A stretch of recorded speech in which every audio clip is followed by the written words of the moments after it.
Let's talk first. I think a useful way to sort of get into the concept of best practices is also to talk about some common mistakes that we see. So on the attract side, I think one thing that we see a lot of, and this won't be any surprise, is just an overemphasis at the on the product with industry jargon, and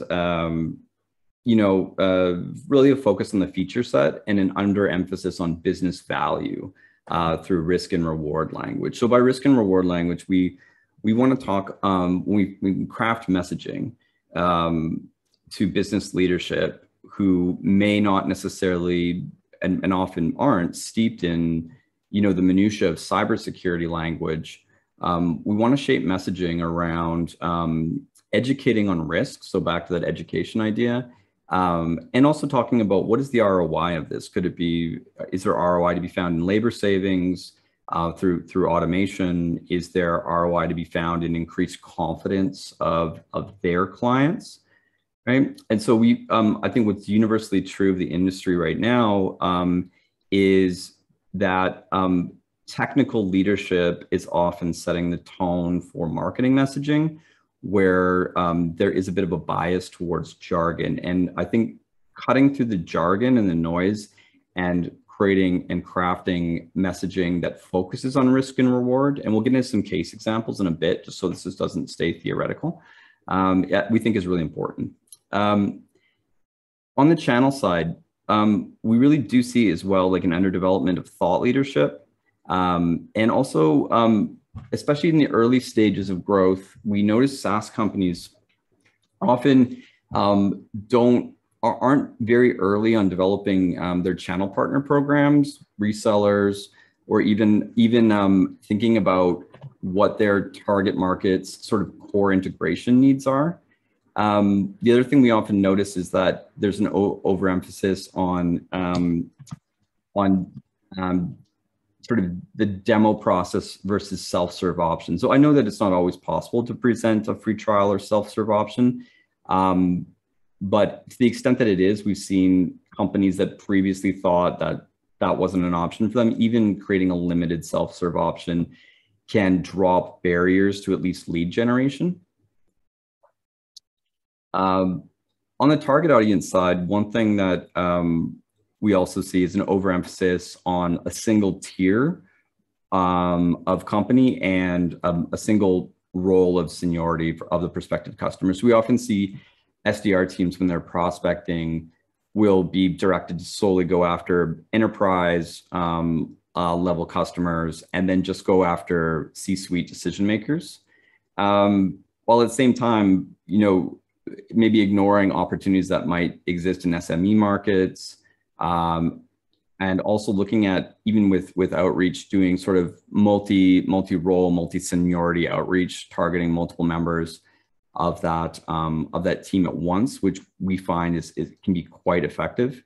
It's often the case that, as I know some of you are leaders in your companies, it's often the case that leaders may take interest in a product, but then they typically don't have the time to actually sit in a demo, or so at that point, usually someone on the team more junior than them, at least, is directed to kind of do vendor selection and find out more about the product, right? And so there's often a miss there where getting that more junior role involved in the process earlier on can make a big difference. And then just on the presentation side, thinking about the way you're presenting on the website, the reason why I've got these sort of like, and you folks that have been in cybersecurity for your careers will recognize these kind of style of images. So working with clients in cybersecurity for a while, you start to come across the same stock photos, the same hooded hackers. And so the trouble becomes really, like, besides just, as we all know, like, these are kind of, at this point, they're a bit played out, is that your prospects, when they're doing their research on different vendors, they're going to be seeing all of these same images. And it really leads to a problem of a lack of differentiation between your brand and other companies. If a prospect, is kind of in that flurry of activity where they've got an hour in their day to kind of do a bit of research on different solutions and solution providers, how are they going to remember your brand and website over others when both you and your competitors are using very similar kind of stock photos, whether that be on the blog or the homepage, et cetera, et cetera. So, we generally say there's a lot of, even with stock photos, there's a lot of good options for moving away from undifferentiated and overused content. The other thing we'll talk about in a couple of cases is the importance of trust and authority indicators in the site when people arrive. Like we completely understand that you want to get the product out there and get the feature set out there. But the truth is that feature sets are very, very bottom of funnel considerations. When someone's just getting to know your brand, it's much, much more important, in our opinion, at least, that you sort of establish both the trust factor, sort of the who trusts you, who knows you, as well as any authority indicators, credentials, certifications that you have.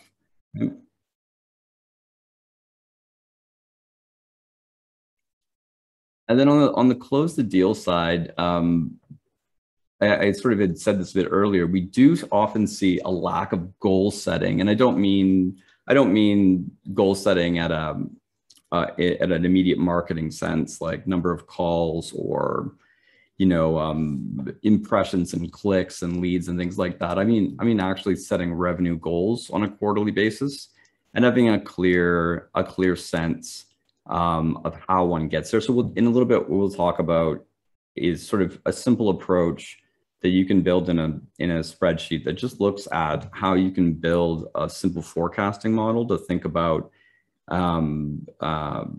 standard conversion rates and how between each stage of the funnel and how that can allow you to get at least a sense of how you might do it, and you can adjust on the fly.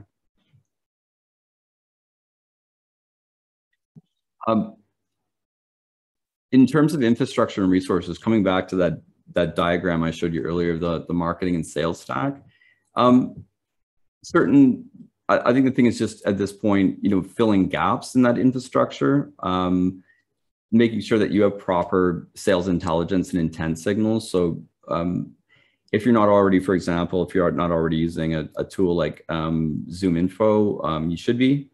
And then one thing that we think is really important is that your team, your prospecting team, your SDRs aren't just taking mass amounts of leads in and dumping them into the CRM and then kind of sending a couple emails, but that you're combining that with intent signals. So, for example, one great intent signal would be has that company actually visited your website, right? So ZoomInfo has a great tool that allows you to expose which companies you've visited.